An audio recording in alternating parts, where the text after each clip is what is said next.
নমস্কার সবাইকে, hour Holmes কিচেনে তোমাদের সবাইকে স্বাগত।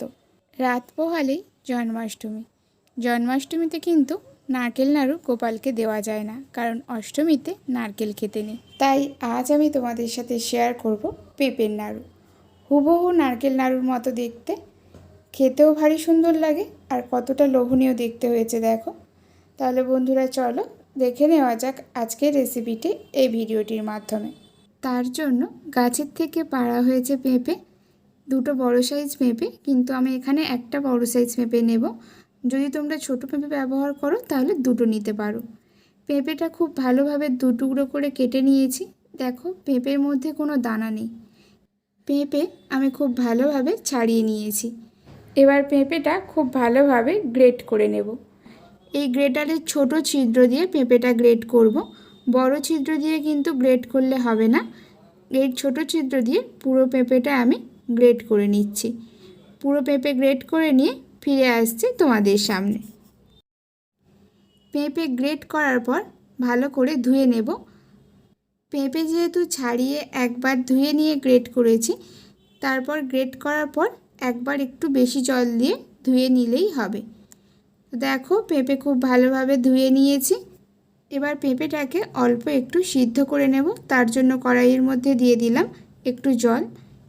এরপর এর মধ্যে দিয়ে দেব পেঁপে আর অল্প লবণ দিয়ে খুব ভালোভাবে পেঁপেটা আমি সিদ্ধ করে নেব।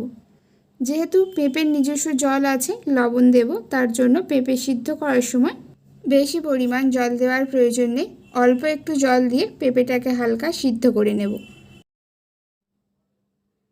পেঁপে দেখো খুব ভালোভাবে কিন্তু আমি যতটুকু সিদ্ধ করতে চেয়েছিলাম সিদ্ধ হয়ে গেছে। এবার আমি পেঁপে জলের থেকে আলাদা করে নেব। নিয়ে পেঁপেটা খুব ভালোভাবে হাত দিয়ে একটু চেপে চেপে জলটাকে বার করে নেব। তার জন্য পেঁপেটা একটু ঠান্ডা করে নিয়েছি। এবার দেখো হাত দিয়ে ভালোভাবে এরকম চেপে চেপে পেঁপের থেকে জল আমি বের করে নিচ্ছি। এইরকমভাবে পুরো পেঁপেটাকেই জল থেকে আলাদা করে নিয়েছি। এবার দেখো একটা কড়াইয়ের মধ্যে দিয়ে দিলাম হাফ কাপ চিনি। চিনিটা এবার খুব ভালোভাবে গলতে সময় দেব। চিনির পরিমাণটা অবশ্যই তোমরা তোমাদের স্বাদ মতো দিয়ে দেবে, বা পেঁপের পরিমাণ তোমরা কতটা নিয়েছো তার উপর নির্ভর করে তোমরা চিনিটা ব্যবহার করবে। চিনিটা দেখো অল্প একটু গলে গেলেই দিয়ে দিলাম দুটো ছোট এলাচ, সুন্দর একটা সেন্টের জন্য। এবার একটু সময় নিয়ে চিনিটা খুব ভালোভাবে গলিয়ে নেব।